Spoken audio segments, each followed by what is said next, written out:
오늘은 사사기 말씀 묵상 두 번째 시간입니다.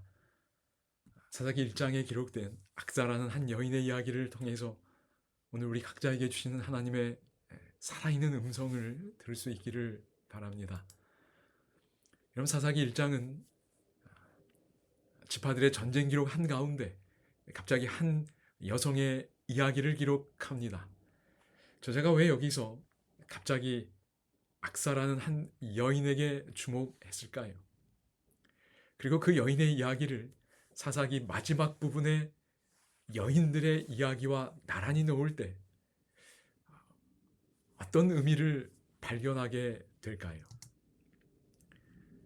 여러분, 숫자와 지명이 이어지는 전쟁 기록 한가운데 저자가 갑자기 한 여인의 이야기를 기록합니다.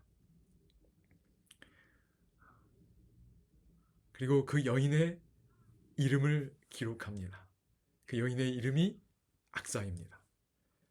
그런데 많지 않은 분량이지만 그 이야기를 보면 악사라는 여인은 말을 합니다. 그리고 남편에게도 아버지에게도 뭔가를 요청합니다.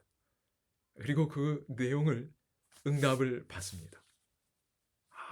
전쟁의 언어가 아니라 관계의 언어를 보게 됩니다.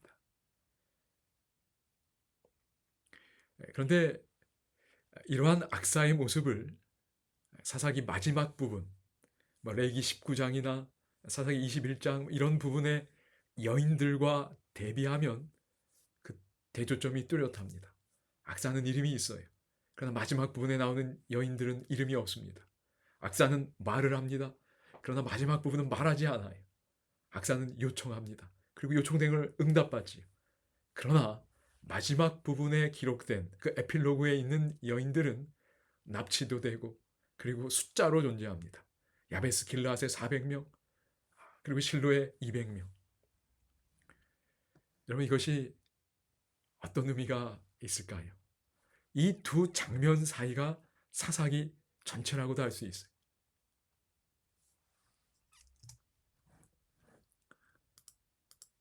여러분, 하나님이 왕이 되시는 곳, 사랑의 하나님이 통치하는 곳에서 약한 자들은 인격적으로 대우를 받습니다. 그러니까 이름이 없던 자가 이름을 얻는 이야기가 그게 성경의 이야기인데 사사기는 반대지. 이름이 있던 여인들이 이름이 점점 없어지는 겁니다. 인격적 대접을 받지 못하는 거지. 여러분, 하나님이 왕 되시는 세상이 어떤 자리인지 어떤 세상인지 보여주는 겁니다. 악사는 말할 수 있었고 구할 수 있었고 응답받을 수 있었습니다. 그러나 점점 시간이 흐르면서 사사기에 그 하나님이 마련하신 그 정신과 시스템이 무너져 갈 때 약한 자들이 그 악을 온몸으로 받는 겁니다. 그래서 우리의 마음을 무겁게 하는 이야기들이 사사기 뒷부분에 기록되어 있습니다.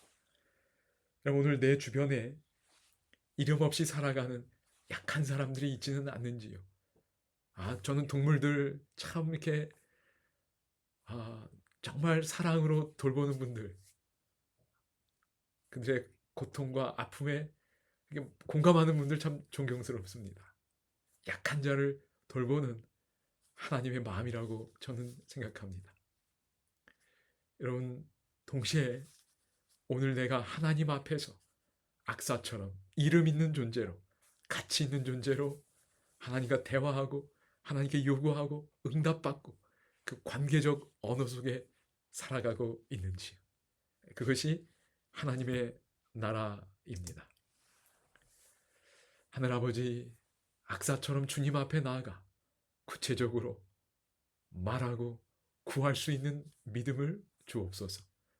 그리고 제 주변에 이름 없이 살아가는 약한 자들을 보고 또 그들을 사랑하고 교제할 수 있는 그 마음과 눈을 열어 주옵소서. 예수님의 이름으로 기도드립니다.